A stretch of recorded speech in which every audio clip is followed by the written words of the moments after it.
Welcome to the 22nd lecture of semester 6 BSc Physics paper 4 Digital Electronics and Computer Science. Today's topic is basic operational concepts of a computer. Basic operational concepts of a computer. Computer science. Basic operational concepts of a computer. That is the topic of discussion today. And these are the important basic operational concepts.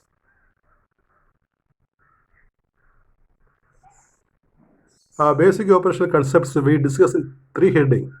One is the connection between CPU and main memory. The basic operational concepts we discuss in two titles. One is connection between CPU and main memory. You see, the connection, a simplified connection between CPU and main memory. Main memory is shown above, and there are channels, there are connections to the CPU. CPU is divided into several sections. The first section is MAR PCIR. The second is MDR, general purpose registers, GPR, general purpose registers R0 to Rn.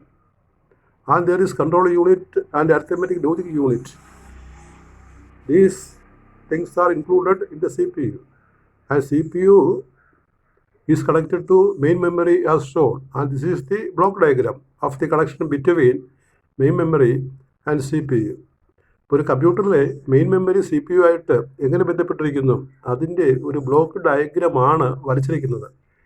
ഈ C P യുവിനകത്ത് control യൂണിറ്റും A L യുവിനും ഒപ്പം തന്നെ അനേകം registers ഉണ്ട്. ആ രജിസ്റ്റേഴ്സാണ് ഇവിടെ MAR, PCIR, MDR, പിന്നെ ജനറൽ പർപ്പസ് രജിസ്റ്റേഴ്സ്. GPR എന്ന് പറഞ്ഞാൽ ജനറൽ പർപ്പസ് രജിസ്റ്റേഴ്സാണ്. അത് R0 to Rn വരെയുണ്ട്. അപ്പോൾ ഇതൊരു കംപ്ലീറ്റ് ഡയഗ്രം അല്ല, ഇതൊരു ഐഡിയ കാണിക്കുന്ന ഒരു ഏറ്റവും സിമ്പിളായ ഡയഗ്രമാണ്. എന്താണ് MAR PCIR? അതിലേക്ക് ഫുൾ ഫോം നമ്മൾ പറയുകയാണ്. നോക്കുക.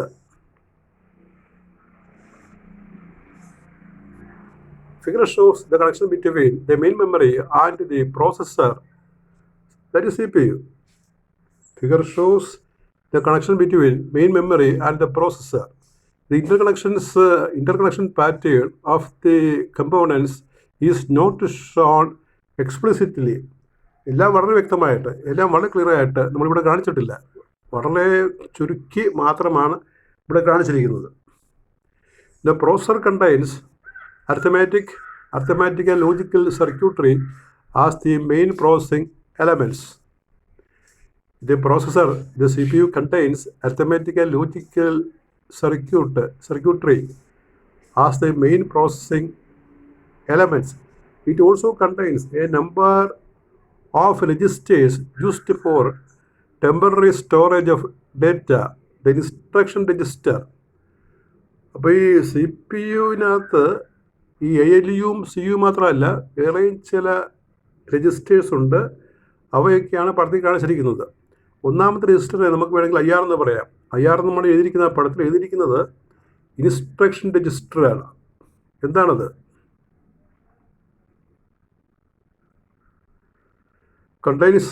Instruction register contains instructions that is being executed. നമ്മൾ ചെയ്യേണ്ട ഇൻസ്ട്രക്ഷൻസ് ആണ്, ഈ കമ്പ്യൂട്ടർ എക്സിക്യൂട്ട് ചെയ്യേണ്ട ഇൻസ്ട്രക്ഷൻസ് ആണ് ഇൻസ്ട്രക്ഷൻ രജിസ്റ്ററിൽ ഉള്ളത്. ദ പ്രോഗ്രാം കൗണ്ടർ PC എന്ന് മാർക്ക് ചെയ്ത ഒരു ഭാഗമുണ്ട് അതിനകത്ത്. പടം നോക്കുക. The PC means program counter. The program counter is a register which keeps track of the execution of a program. നമ്മൾ ചെയ്യുന്ന പ്രോഗ്രാമിൻ്റെ ട്രാക്ക് അത് ഏതെല്ലാം സ്റ്റെപ്പ് വഴിയാണ്, സ്റ്റെപ്പ് ബൈ സ്റ്റെപ്പ്, അത് കീപ്പ് ചെയ്യുന്നത് ഈ programme കമ്പ്യൂട്ടറിലാണ്. It keeps a track of the execution of a program. The two other registers are MAR and MDR. MAR and MDR. MAR means memory address register. Memory address register, that is MAR. And MDR is memory data register. അപ്പോൾ അതും നമ്മൾ ചിത്രത്തിൽ കാണിച്ചിട്ടുണ്ട്. MAR and MDR are also shown in the block diagram. MIR means memory address register and MDR means memory data register. What is the purpose of MIR? MIR is used to hold the address of the location to or from which data is to be transferred.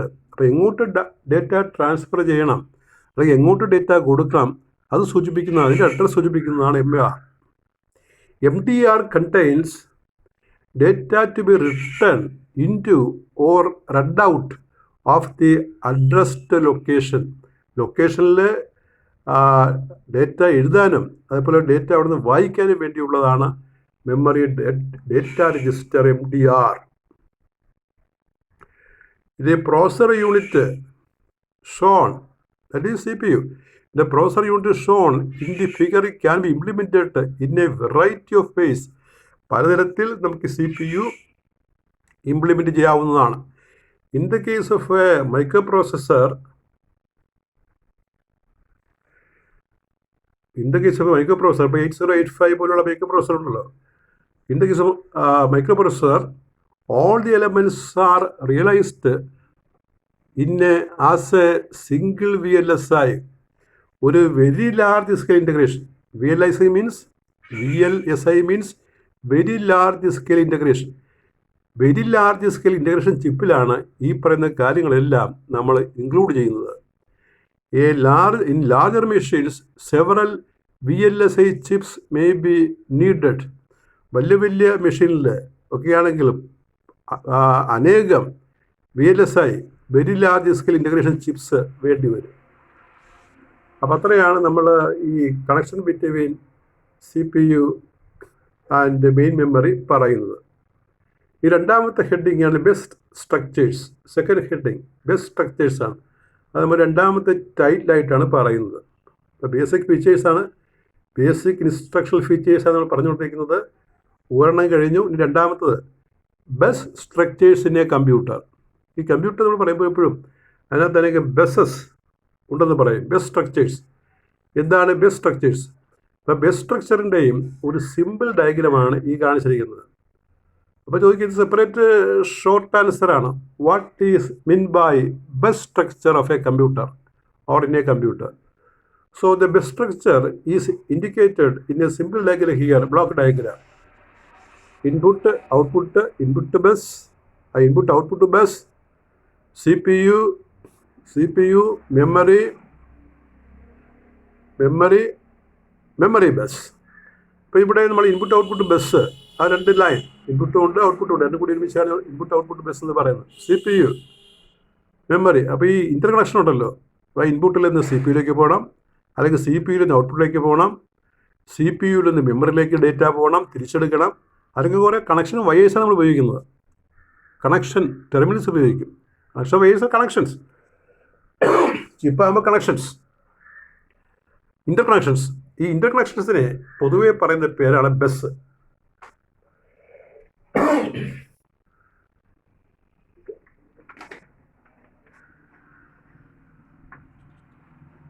Connections between different parts in a computer, different components of a computer are known as buses. So we can see what is the bus.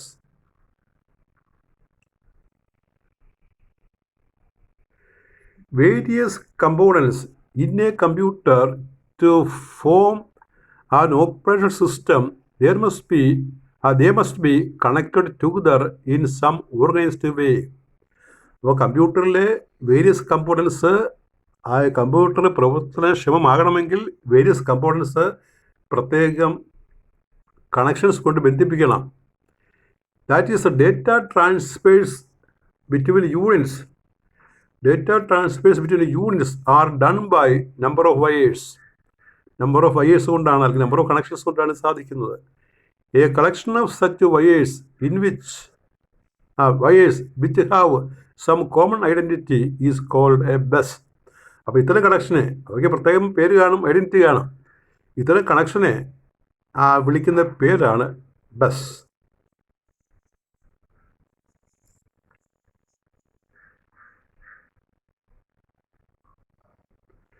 Figure shows the simplest form of two bus structured computer. നമ്മൾ കണ്ട പടത്തിലാണ് രണ്ട് bus സ്ട്രക്ചറാണ്, input output bus, memory bus. The processor interacts with the memory via a memory bus. മെമ്മറിയും പ്രോസസ്സും തമ്മിൽ ഒരു memory bus ഉണ്ട്. Input and output functions are handled by means of ആ ഇൻപുട്ട് ഔട്ട്പുട്ട് ബസ്. ഇപ്പോൾ ഇൻപുട്ടും ഔട്ട്പുട്ടും ഈ കൺട്രോൾ യൂണിറ്റുമായിട്ട് നമ്മൾ ബന്ധിപ്പിക്കുന്നത് ഇൻപുട്ട് ഔട്ട്പുട്ട് ബസ് കൊണ്ടാണ്. Like vice data transfer from memory to CPU and or CPU to memory is done, you note the spelling there, is done by memory bus. Likewise data transfer, അവിടെ നിന്ന് ശരിക്ക് വായിക്കണേ, അത് വായിച്ച് കേൾപ്പിക്കാം. Likewise data transfer from memory to CPU or CPU to memory is done by memory bus. Likewise, data transfer from memory to CPU or CPU to memory is done by memory bus. In addition to input to bar output bus, IBARO bus or memory bus, there are data bus, address bus and control bus. ഇപ്പോൾ ഇവയൊന്നും നമ്മൾ പടത്തിൽ കാണിച്ചിട്ടില്ല. ഇപ്പോൾ input bar output bus, IBARO bus, memory bus, അവ കൂടാതെ data ബസ്സുണ്ട്, address ബസ്സുണ്ട്, കൺട്രോൾ ബസ്സുണ്ട്. അങ്ങനെ പല ബസ് കണക്ഷൻസ് ഒരു കമ്പ്യൂട്ടറിൽ കാണാം. The data bus is used for transmission of data to access data from memory. You realize memory. The memory bus is used. Control bus is used to indicate the direction of data transfer and coordinates timing of events during transfer. Control bus is used to indicate the direction of data transfer and coordinates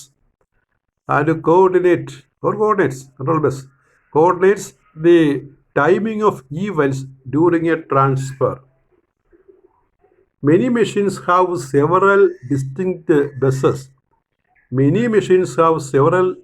buses. മിക്ക കമ്പ്യൂട്ടറിനും, എല്ലാ കമ്പ്യൂട്ടറിനും ഈ distinct buses ഉണ്ട്. So computers are multiple bus machines. അതുകൊണ്ട് ഈ bus connections കമ്പ്യൂട്ടറിനകത്തുള്ളത് കൊണ്ട് ഈ കമ്പ്യൂട്ടറിനെ പൊതുവേ നമുക്ക് മൾട്ടിപ്പിൾ ബസ് കണക്ഷൻസ് എന്ന് വിളിക്കാം, അല്ലെങ്കിൽ മൾട്ടിപ്പിൾ ബസ് മെഷീൻസ് എന്ന് വിളിക്കാം. അതൊരു ഷോർട്ട് ആൻസറാണ്. Why computers are called multiple bus machines? Why computers are called multiple bus machines? Because many computers have several distinct buses inside it to coordinate its function.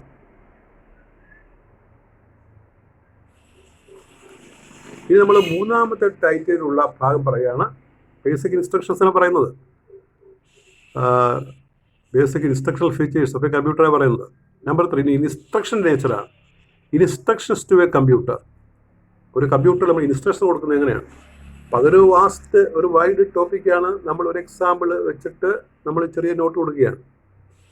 എത്ര വേണമെങ്കിലും വിപുലമായിട്ട് നമുക്ക് എഴുതാം. പക്ഷെ നമ്മളൊരു പരീക്ഷാ പോയിന്റിൽ, എക്സാമിനേഷൻ പോയിന്റിൽ ചുരുക്കിയെന്ന് പറയുന്നത് instructions to a computer.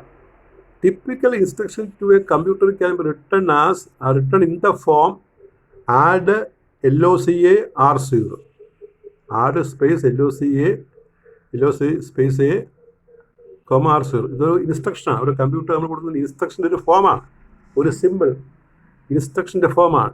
This instruction adds the operand at memory location LOCA. അപ്പം ഇത് ഓപ്പറാൻഡുകളെ പിന്നെ കൂട്ടും. എവിടെ?